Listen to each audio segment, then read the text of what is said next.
When you finally try Bud Light Seltzer, your taste buds will thank you.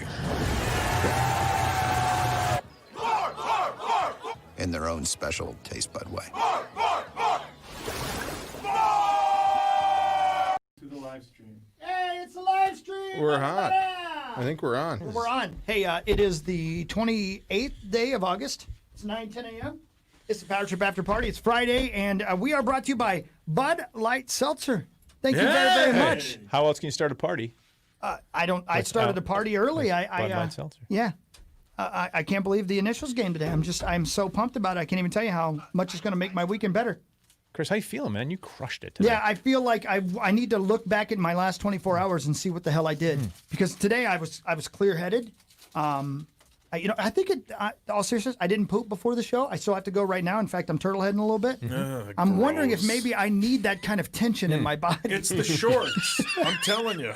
I am wearing shorts, which I never, ever, ever do. That shirt's a party shirt, too. It's a party shirt, yeah. And I had it unbuttoned down and my tees were hanging out, so my apologies about that. I don't know. I feel pretty good. But Eric Stolhansky's here, as you can hear, and AJ stuck around, and Saucy's over there, and there's Zach as well, Zach Halverson. So we're live on the video cam, and I guess if you're watching, you know that. But if you're listening, it's too late for you. But you can you watch it later? Yeah. Oh, okay, you can watch it later. AJ, any idea why you sucked today? Unusual. I was thrown off a little bit by the seating chart. Yeah, sure.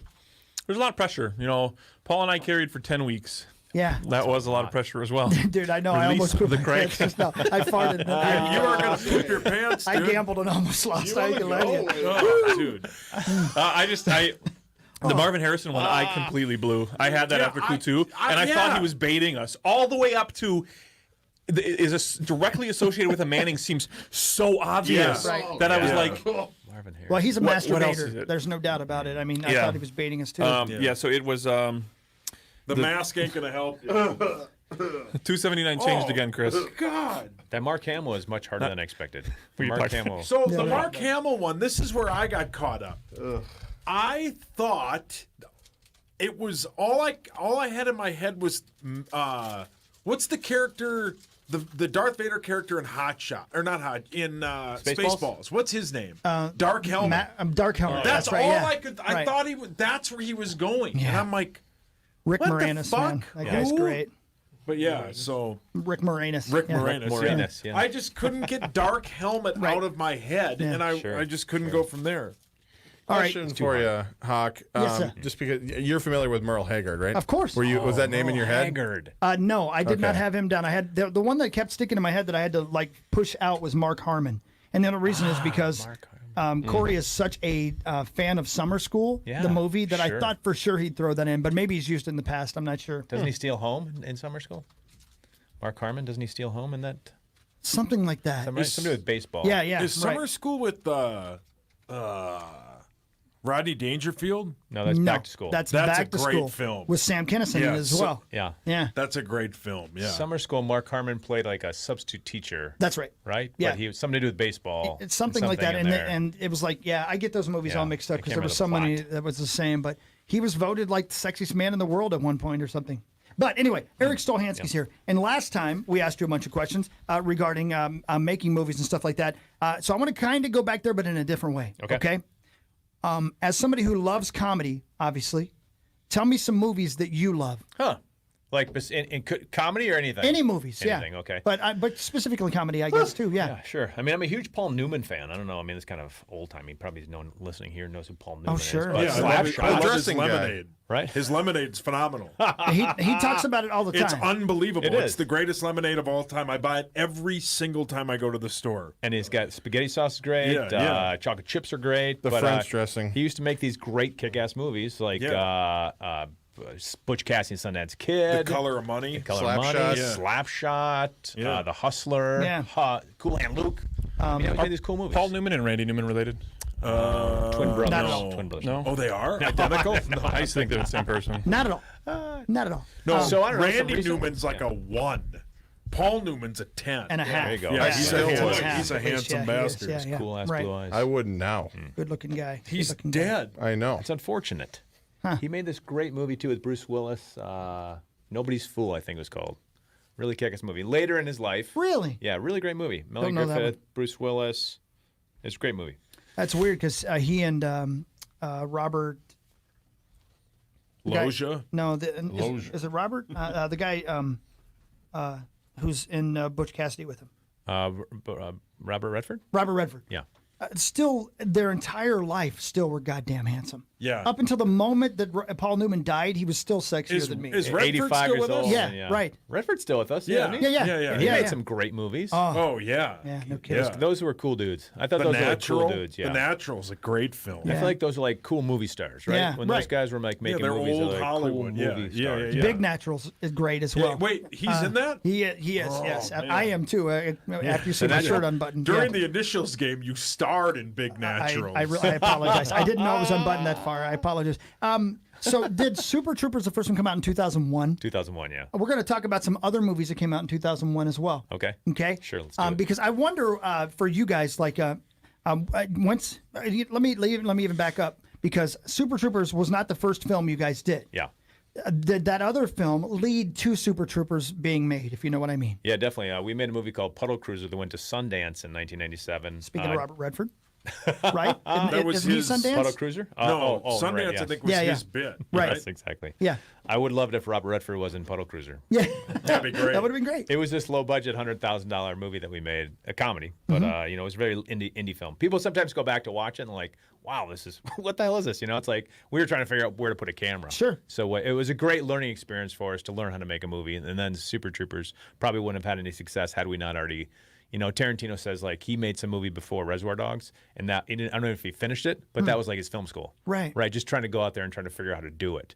So our first movie didn't get in theaters, but it taught us how to make a movie. Gotcha. Right. And then you find out what you did wrong, what you wouldn't want to do again. Like the opening of Puddle Cruiser is kind of like not an exciting first 10 minutes, and we're like, we got to learn how to grab them in the first 10 minutes. Like they say when people read scripts in LA, they only read the first 10 pages, and if you don't have them the first 10 pages, throw a script away. Wow. And so we wanted to try to get something interesting and exciting in the first 10 minutes of Super Troopers, and that's where we did the pull over the stoners. Yeah, right. And so I think that kind of gets people in the movie and it gets them invested. So we learned from that first movie. It's like music. Don't bore us. Get to the chorus. Get to the fucking thing. Pop it in Absolutely, like, right. like Thunderstruck by AC/DC, right? Absolutely, Get it going, yeah. right? Yeah, So Right. back in, right? That's AC/DC's formula. Yeah, That's right. That's all they do, and they do Over it and well. over and Yeah, over yeah, again. yeah. Hook 'em Yeah. and get 'em. So then they like how does the process happen where you go from that to actually having Super Troopers, a major motion picture, get greenlit?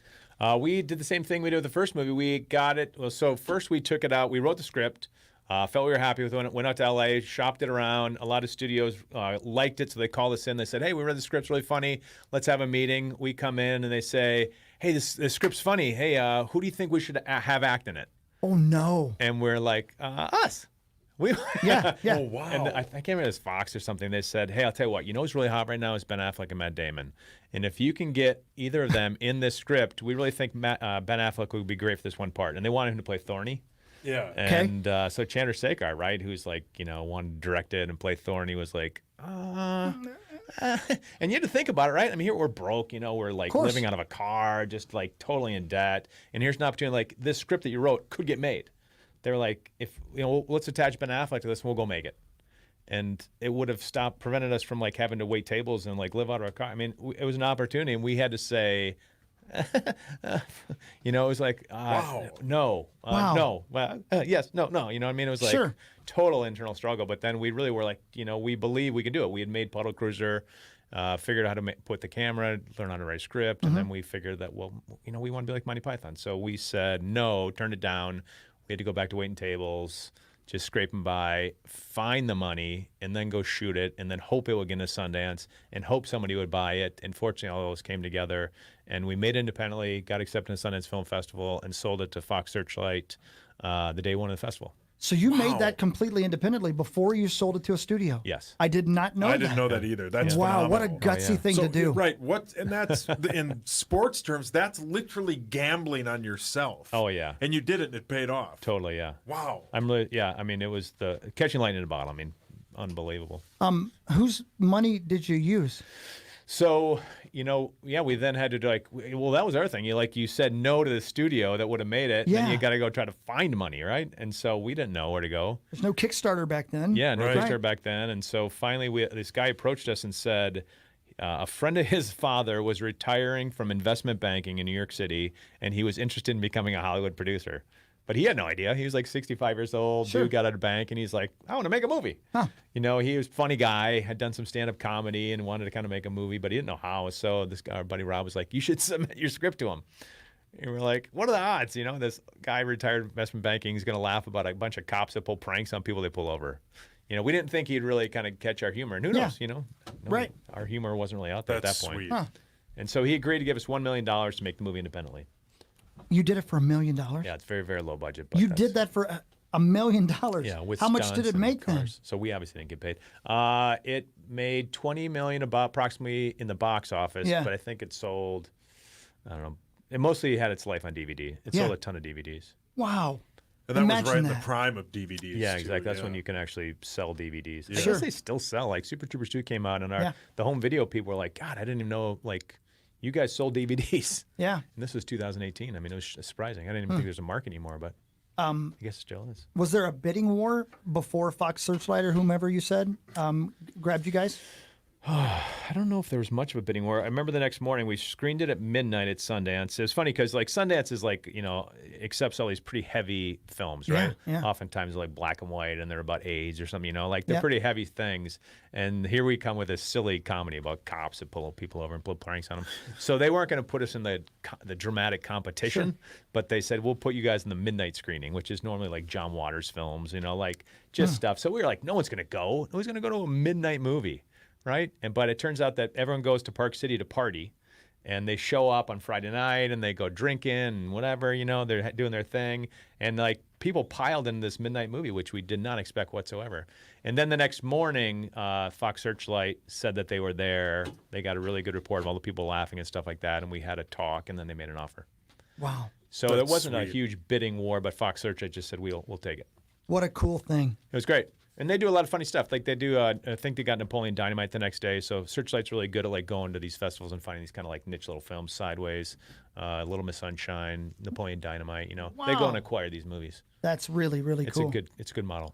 Do you have? Well, go so ahead. it's basically going to Sundance with a movie is basically like an audition for a band in Yeah. front of like a couple executives. Yeah, it's a great way to put it. Yeah, And you hit a home run. You got to hope they like it. Yeah. Yeah. Yeah. Do you want to know what it's like to not hit a home run? What are you talking about? You're playing tonight. Yeah, no, I've been through those things with a band a Yeah. few times and got really close. So it was exact opposite. Like Yeah. the last one we did with Rocket Club, Sony flew in people from New York and watched us. And I'm not kidding, it's the best we ever played. And they talked to our people right afterwards. We're back in the dressing room at this place in Nashville. Our management comes in and says, they want you guys. It's a done deal. Turned out the next day they changed their mind. So for 24 hours, not even that, What? 12 hours. I mean, Holy we shit. thought we had it. We thought we had the dream. We had it in our grasp. Yeah. But then the next day, and it was the worst thing. I've told this story a million times, but the worst thing was the next day, they were supposed to call us at 1. 1 goes by, 2 goes by. Finally, at 3 around there, we get a call and said, the lady said they changed their mind. Wow. And we said, why? And she said, they loved the music. They loved you guys. They thought the performance was great, but you're just too old. Really? Yeah, that was their reasoning. So do you go out and party that night before? Like, that was Strangely that's enough, a no. big deal. You know, it was weird because, believe it or not, I had to work the next day. So we drove all the way back from Nashville. And I think I got here like mid-show or Yeah. something like that. And Yeah, I I wasn't remember allowed to that, say yeah. anything to you guys about what had happened or anything like that. And so Luke Kramer, the guitar player, and I drove back that night from Nashville. I drove the RV and he drove the rest of the other half, talking about what we were going to do with the rest of our lives. Because I was going to have to go in and say, I need a leave of absence from the radio station, which I'd already talked to Mr. Swedberg about, and he was great about it. He told me if anything like that ever happens, we'll just talk it through, we'll figure it out, we'll make it happen. Because it'd be great for the show if I became Hell yeah. a signed artist with a band, you know. Of course. Okay, so how, who's going to get Abigail to school? He's doing the same thing because he's got a family as well. You get back the next morning and you're like, I can't believe, and I'm already not even connected to the show. I'm like, what am I going to do with this? I'm going to be my dreams are coming true. And literally later that day, everything exploded. My dreams were gone. Because if they had said like, your songs are bad or the lead singer's fat or, anything, Yeah. I'd have been like, I could lose weight or we can write It's more something songs. you can't control. I can't get younger. Nothing I can Yeah. do about that, right? That sucks. Unbelievable. And the Yeah. really bad thing was I think I was 39 or something like that at the time, which was 10 years ago. They really think I'm fucking old now. I remember that, man. Yeah. Yeah. That's heartbreaking, Yeah, man. I But it all remember worked that, out yeah. great. I'm glad it happened the way I'm it did. glad you're here. Yeah, me too. Okay, so is there anything now that you look back on it that lines up coming after this decision, this bad news, and the specifics of it that you midlife crisis? Was that when you dyed your hair blonde? Was that like anything that you can look at that and say, you know, I kind of went through this. That's how I coped with it. This is how this was the impact. You know, it's funny you asked that because, and this is supposed to be about you, so I apologize. No, but, no, it's about us. Don and I just talked about this the other day. Don, the principal songwriter for Rocket Club, the guy who basically ran the band, the most amazing songwriter I've ever met in my life. And he and I detested each other. And it was a really hard breakup. I mean, terrible. By the end of that year, so we got dropped after getting signed for 12 hours, essentially. And then we were together for another year. And by the end of that year, we hated each other. Just fucking hated each other. And I never understood it. I never understood why he hated me. And to be honest with you, I didn't understand why I held such a grudge against him and the other guys. We didn't talk for years. We had some law issues. It was just terrible. It was a very stressful time. And we finally figured it out. Our hearts were broken, you know? I mean, literally, they handed us our dreams, and then they took them away. And it crushed me. It crushed me. But back to what you were saying, though, that was my reaction, was to be a dick, to be honest with you. I held everybody else responsible for my shortcoming. The positive of that, though, after getting through all the hard stuff, was starting the Chris Hockey solo project and figuring out, okay, I'm never going to make it now. My dreams are over. I'm not going to be a rock star. I'm never going to sign that record deal. So why am I still doing this? Oh, I'm doing it because it's fun. Yeah. You love it, passion. Bam. Yeah. And that changed everything, man. Most important thing, yeah. Absolutely. The last 10 years of doing this, I've had some of the greatest times of my life. Abigail's been on stage with me, you know. It's been great. You gave me a ride to Milwaukee. Yeah, I did. I gave you an Uber ride to Milwaukee. That's right. Yeah. But Hey, we going to Milwaukee this weekend? Hey, wait a minute. yeah, as a matter of fact, we're playing there. You want to come? But no. So it like everybody says, you know, the whole secret we were talking about this morning, AJ. Sometimes the worst things that happen to you lead to the best things, and I would have missed so much. And Abigail, to be honest with you, without sounding like a jackass, she needed her dad. Yeah. It's the bottom line. Everything happens for a reason. Yeah. Yeah. I believe that. And So you're on that's the number one talk show in the country. It's a hell of a consolation prize, man. Incredible. A hell of a Incredible, consolation man. prize, yeah. Because, you know, that's the other thing that's really weird, and Zach and I talked about this on a podcast not long ago, but I was so focused on becoming a country guy, a star, if you know what I'm saying, that the show happened without me concentrating too much on it because of how great he is and you and just because this show comes so natural to us. I think it might have not happened as well if I had thought about it too much, because I overthink shit, you know? And it really led to Sauce becoming a prominent member of it. It led to Corey becoming the guy in the big chair. And it became the show it is because of that. I'm firmly believe it. If I had had too much of a grasp on it, it would have been, you know, redneck in the morning. I mean, what comes naturally for you guys is the chemistry, which you cannot. Right. I mean, I don't know how you really duplicate that. I feel like that's what we got lucky with, was finding that chemistry. The five of us for Super Troopers, you know, that happened to catch up. But I feel like you guys are similar in the sense, like you guys just got that chemistry that people want to tune into, and they're like, I want to be in that booth with you guys because it seems like fun. You guys are laughing a lot, having a great time. It's so important, right? I mean, yeah. So what did life look like for you guys after you experienced success? Was this, you know, big dreams as far as more films, as far as lavish lifestyles? What did it look like when you first saw success? Yeah, I mean, for sure. You know, because that's another thing that I hear about a lot is that after you succeed, how do I do it again? How do I do it again? Sophomore album, Yeah, Sure, right. that sophomore album was always hard. Well, there's a couple interesting things that happened for that. So when we finished we had the scripts of Super Troopers, and we took it around to studios. George Clooney actually had signed on to be the producer. So we had kind of become friends with George through his assistant. And George was on ER, but he wasn't the movie star that he is today necessarily. But he had he had done Out of Sight, and so the studio that we had signed on, he brought us into Jersey Films, which is Danny DeVito's company, which led to Super Troopers 2. Joke about Danny DeVito, Right. Brilliant. Which is the best. That's such best a bit great of the movie. bit. God, I love it's it. good. He had never seen. He was the producer of Super Troopers, but he had never seen the movie. I don't even know if he knew he was the producer of Super Troopers. Wow. But Yeah, you Jay's brought like, that up, yeah, yeah. Jay's like, I keep writing checks to this guy, never seen the movie. So we're like, we got to find a way that he'll see the movie. So we made this joke about him in Super Troopers 2. But Clooney had signed on. So this was like, so when we went out and tried to sell this script, you know, Clooney was as the Thatchers. Like George Clooney is producing, and still we couldn't get a studio to make it with us and us acting in it. Right. And so then George kind of dropped off after that. But he was super cool to help us try to get it made, which was kind of a fun thing. But then again, so then we had to go back to Waiting Tables, made it. And then we sold it at Sundance, and Searchlight said, we like it, but we don't like this ending you guys have. And the original ending was us playing meat packers, where we bust people for trying to sell expired meat. And they were like, it's fine, but you guys should bring the Stoners back because they did really well and they're funny at the beginning. Let's bookend it by having them come back where you get them at the end. And so we weren't smart enough when we wrote it in the first place to kind of get that. But we didn't know they were going to be that successful and be, when you're shooting it, that's kind of when we caught the magic about those Stoners. Right. And they were great. So then 9 months later, we had to go back and do reshoots, which also included the scene. I don't know if I told you this, guys, or not, but so we shot the Stoners at the end. And then there was a scene when Jay and his hippie wife had this really kind of like, we put a love scene in there where they're like really heartfelt, where Jay and his hippie wife, Jay's getting transferred. And she's like, but Thorny, we got a son here. You can't get transferred. And we're like, oh my God, this is too sappy. We can't have this in a comedy. It's just ridiculous. So they said, let's axe that, put a funny scene in here. And we came back with the line about who wants a mustache ride when Jay comes in with the German swingers and the bananas. Yeah. And we're like, that's how you got to play that That's scene, brilliant. right? Yeah, it's much better, right? Yeah, So way we better, shot yeah. that after we sold that at Sundance. Wow. So then it didn't come out. So then you had to edit that, put it in. So it was still a year and a half. So we sold it, but we were waiting tables, scraping by, doing whatever we can. I mean, I even took a job at South Park as a runner. So, like, this movie was bought, it was going to be in theaters, but, like, I had to go find any jobs I could just to make money to pay rent. Wow. And one of the jobs I was working at South Park where they would finish a VHS tape, and I would have to run it to the head of Comedy Central at midnight, like, the day before it was going to be aired. Or even the day. I mean, it was really last minute. Like, they'd be shooting this thing, putting it together. They'd hand this VHS tape to me. Like, to me, I was just this runner kid. I was this errand intern kid, right? And they were like, here, kid, take this. Run it over to Debbie Liebling's house. And I'd have to drive over to Debbie Liebling, who had Comedy Central at the time, and, like, hand it off, these tapes to them.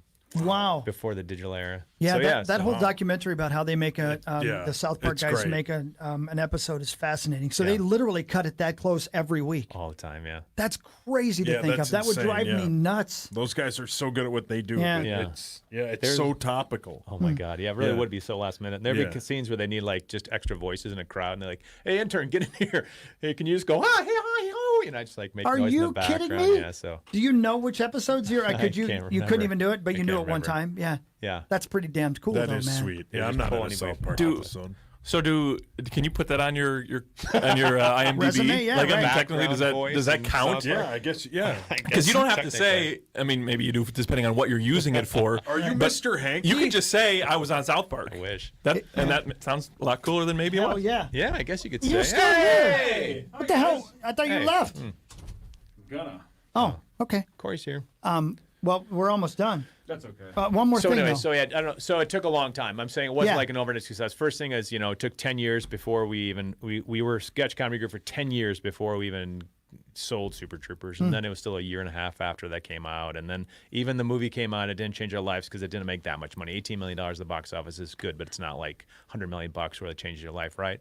It wasn't until then, a year later, DVDs started coming out. You'd be on the street and people would start yelling, "Hey, bar soap, pharma, shenanigans," where they start, and then you start catching on. But this is like 2 or 3 years later, so it wasn't an overnight success at all. When you lived in Los Angeles, No, did everything feel surreal to you the whole time you lived there? just because it's LA.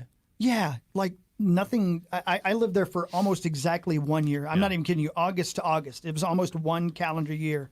And the whole time I lived there, it was like living in a cartoon to me. Because, and again, I was coming from, Virginia for a year, but Indiana, very small town. Everything was so overwhelming to me. Driving through Beverly Hills seemed like I was driving through a movie set. Yeah. What was it like to live there for you? It's funny. I was only ever driving through Beverly Hills. I never Of course, lived yeah, I lived right. out in like Venice Beach in like a tiny 1-bedroom bungalow. It's a tiny little place. I mean, it was the weather's great, but it was definitely I never had any money out there. I don't know. It's cool. I mean, again, it is kind of a one-trick pony like Washington, D.C.'s politics, where LA's all about either film or music, but probably more film. And so everyone's trying to like pony up for this one kind of thing. I don't know. I felt it was a little too one-trick pony-ish. it's all anyone ever talked about, and everyone's like trying to be a writer, everyone's trying to be an actor. Yeah. Everywhere you go, they're trying to hand you a script. Remember I got in car insurance once, and afterwards a woman said, "Hey, can I give you one of my scripts?" She went in her trunk and she handed me 3 full-length feature scripts. I mean, I don't have any power to make it. I mean, people hand me scripts all the time. I mean, I unfortunately don't have the power to make a movie. Right. There's like 6 people in Hollywood that have the power to make a movie. So if somebody hands me a script, I can't do anything with it. It's hard as hell to raise. That changes what I was going to do after the show today. Then I had a full-length script. shit. for We you. come down to my car. Yeah. Yeah. Yeah. So that was LA to me. Everyone's just kind of hustling. Right. But it's Yeah. good. I don't know. It's an interesting place. Yeah. So many people. Good place to be 21. I don't know how It's a old you great were. place to be in your 20s. Yeah. Yeah. Right. Yeah. Yeah. Everybody's hot, except for me. Corey, did you have anything to add? No, I don't. No, you know what was funny is a week ago when I first tweeted like, "Hey, Eric Stolhansky's playing Initials next Friday," and I said, "Will he get meow points than Mark Parrish?" Yeah. Everybody on the Twitter timeline that commented that was correcting me. I'm just like, no, never seen Super Troopers, never seen Super Troopers, never seen Super Troopers. Like, you clearly didn't get the bit. They thought you'd misspelled the word? They thought they were spell checking sauce, basically. They thought I just typoed it. That's funny. I'm like, nope, that was intentional. I can just weed you out now. Thought that was kind of funny. That is Anyway. funny. Yeah. I liked your meow joke. Yeah, it worked, right? Yeah, Yeah, that's super, great. super clever. Right. Super smart. All right. Well, I guess that's it. Thank you, Bud Light Seltzer, and thank you, Eric Stolhansky. So Thanks, we'll guys. see you Yeah, next you're the Thursday. best. Then It was you're going to awesome. come in next Thursday and hang out with Next us. Thursday, yeah, it'll be Because fun. Corey's gone. Corey, Where are you going next week, Corey? Well, I'm going to Sioux Falls right All now. week? Thanks for Oh. asking. No, I'm just there till Sunday. But shenanigans tomorrow to your Super Shenanigans, Troopers yeah. point. Yeah. That's Shenanigans pretty cool. tomorrow. What came first, the chicken and the egg on that one? You think? I'm sure our movie did not create shenanigans, but I don't think so. No, Obviously not, it's a great word though. yeah, it a great really word. is. Yeah. And I haven't been to this sports bar, but We wrote that We'll see. joke not knowing if there was actually a place called Shenanigans, but I imagine I was like 20 years ago. Pre-20s, there must have been bars called Shenanigans. sure, maybe. Yeah. All over the Yeah, place. I don't know. Did I they should have ask goofies on the somebody walls? there if they they named it after you guys. I don't know. Because I've seen a couple Shenanigans. I don't know if it's a franchise or it's Right. one offer. I saw one in Iowa. well, Sioux Falls. I'm not going to kid you. I'm about to poop my pants. You So gotta I go. gotta- Super I gotta hot. wrap Run. this up. Let's end this. Let's end this. Stop talking. Tom, stop. The word of the day is shenanigans. How about that? Shenanigans. Yeah, I love that. Cool. Thank you, man. Yeah. See you next Thursday. Did you need something, Zach? No, just your shit. Oh, God, Zach is falling asleep. He's falling apart, is what he's doing. Yeah. I like the hat though. Thanks, babe. Yeah. Yeah, What is it? What is it? 21 Pilots. Yeah, it's a it 21 is it really? Pilots hat. Nice. Huh. Cool. Interesting. Okay. Well, bye everybody. Have a See you good guys. weekend. Be careful. Be nice to each other. Peace out. When you finally try Bud Light Seltzer, your taste buds will thank you. In their own special taste bud way.